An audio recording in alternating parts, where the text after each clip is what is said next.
बिस्मिल्लाहिर्रहमानिर्रहीम। रिवायात का पाबंद बनाए। मैं आरज़ाना आजज़ाना बात कर रहा हूं, कोई हुक्म नहीं दे रहा, मेरा मकाम भी नहीं है। रिवायात का पाबंद बनाएंगे सुन्नती तरीकों पे। हमारे यहां ऐसा होता आया है, ये जुमले अब सुनने को नहीं मिल रहे। पहले के बड़े बूढ़े बड़ी बूढ़ियां कहती थी हमारे यहां ऐसा नहीं होता। अब ये जुमले सुनने को नहीं मिल रहे कि हमारे यहां ऐसा नहीं होता, इसलिए कि टोकने वाले घबराए घबराए से हैं। खानदान का बड़ा डरा डरा सा है।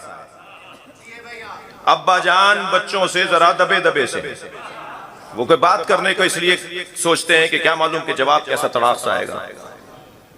हमारे बड़े टोकते थे, यह नहीं होता वो नहीं होता, मसाइब में भी और अज़ादारी में भी और महफिलों में भी। हमारी रिवायत ये नहीं है। रिवायात वाले लोग सकाफत और किसे कहते हैं? सकाफत लिबासों से जाहिर बहरहाल होती है, लेकिन सकाफत दर हकीकत रिवायात से साबित होती है। तशय्यो की सकाफत क्या है जी? अहले बैत के चाहने वालों की सकाफत क्या है? सकाफत बनाई जाती है, महफूज रखी जाती है जी। ये दोबारा पलटाने की जरूरत है। एक बच्चा मुझसे कहने लगा, हमारी दादी जब मुहर्रम में अज़ाखाना सजाती थी तो वो जो बांस जिसके ऊपर अलम का फरेरा चढ़ाया जाता है, उसे वो पाक पानी से उस बांस को धोती थी। तो जी अय्याम में आदत वाली बच्चियां अज़ाखाने में नहीं जाती थी। फला काम हमारे यहां नहीं होता था। रिवायात की तरफ आयतुल्लाह खुमैनी फरमाते हैं, अज़ादारी को रिवायती अंदाज से मुनक़िद करो। अलम लगेगा भाई, ताबूत बनेगा, जुलजना सजाया जाएगा।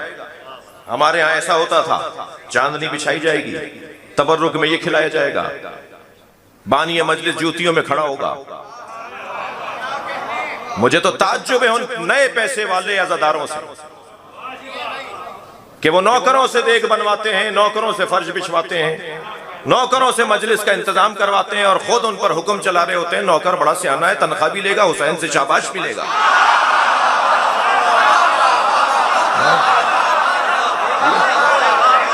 तहजीब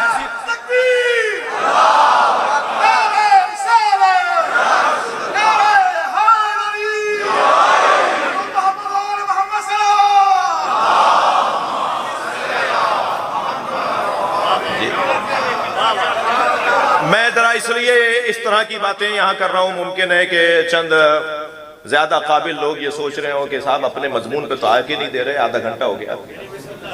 मैं ये चंद बातें इसलिए करना जरूरी समझ रहा हूं कि आप जिस आबादी में आकर मुकीम हुए हैं, जो बहरिया वाले हैं मैं उनसे, और जो बाहर से महफिल सुनने आए हैं बहरहाल वो भी, तो आप जरा नए नए घरों में आए हैं, आप जरा महंगे घरों में आए हैं। तो खबरदार खबरदार, ये पैसे का नशा या आसाइशों का नशा हमें रिवायात से दूर न कर दे। तुमने बहरिया टाउन में मकान बनाया, किसी कमरे में अज़ाखाना भी बनाया, कोई कमरा नमाज के लिए भी रखा। अगर हमने इन चीजों को महफूज नहीं किया तो मुस्तकबिल खराब है। मैं समंदर पार मुमालिक में और मगरिबी मुमालिक में जब मेरे जाने का इत्तेफाक होता है तो वहां मिंबर से कहता हूं कि खुदा के वास्ते पाकिस्तान वापस आ जाओ। ये जो खुद साख्ता हिजरत करके तुम यहां आए हो, झूठी सच्ची FIR जमा करवा के, सब जानता हूं भाई मैं, और वहां जाकर तुम बैठ गए और साहब दुनिया पैसा सुकून चैन के नाम पर। अब एक तो पाकिस्तान में हालात बेहतर हो रहे हैं, और हालात बेहतर नहीं थे तब भी जाना बनता नहीं है। वापस आओ अपने मुल्क के अंदर, अपने मुल्क की खिदमत करो। और जो मुझे परेशानी है, मैं नजदीक से देख चुका हूँ वहां के बच्चों को। अभी तक तो जो गए हैं वो साले में, जो यहाँ से बड़े बच्चे ले गए वो साले में, और जो बच्चे वहां पैदा हुए हैं या छोटे छोटे से गए हैं उनका हाल खराब है जी।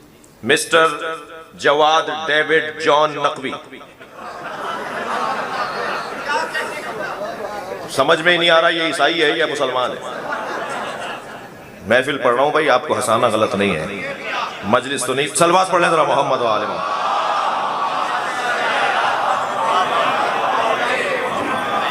मुस्तकबिल खराब है, आइंदा बड़ा भयानक है और आइंदा बहुत खराब है उन लोगों का कि जो रिवायात के पाबंद नहीं है। मुझे किसी भी पार्टी का शिया सियासतदान जिसके घर की अज़ादारी है वो इसलिए अच्छा लगता है कि जिसके घर में मातम होता हो वो कौम से बेवफा नहीं हो सकता। लेकिन जो मौसमी अज़ादार हैं, जो 9 मुहर्रम के अज़ादार हैं, जो 10 मुहर्रम के अज़ादार हैं, साल भर उन्हें मजलिस याद नहीं आती, उन्हें पता ही नहीं चलता आज इमाम रिजा की महफिल का दिन गुजर गया, उन्हें मालूम ही नहीं होता आज इमाम अली नकी की शहादत का दिन है। वो 10 दिन के शिया और 10 दिन में भी उन मेहरबानी फरमाते हैं कि 9-10 को अगर कायद आज़म ने छुट्टी न करवाई होती तो पता नहीं उनका इतना भी हाल रहता या नहीं। लिहाजा वो 9 दिन मुहर्रम को उन्हें याद आ जाता है कि कहीं मजलिस में जाना है, और 10 मुहर्रम को याद आ जाता है कि आज मजलिस में जाना है। उनका हाल अच्छा नहीं है। मुझे वो सुन्नी बड़ा अच्छा लगता है जो लाखों शियों में इमाम रिजा के हरम में, इमाम हुसैन के हरम में हाथ बांध के नमाज पढ़ रहा होता है। और इसलिए मुझे वो सुन्नी अच्छा लगता है कि वो लाखों शियों के दरमियान खड़ा होकर बताता है कि जो दीन मैंने समझा है उस पर अमल करने की जुर्रत भी रखता हूं। दूसरा पैगाम देता है, खबरदार शियों से डरना नहीं, ये मारते नहीं है। मगर इतना ही वो शिया बहुत बुरा लगता है जो 4 सुन्नियों में हाथ बांध देता है अपनी कुर्सी बचाने के लिए। सलवात पढ़े जरा मोहम्मद व आले मोहम्मद।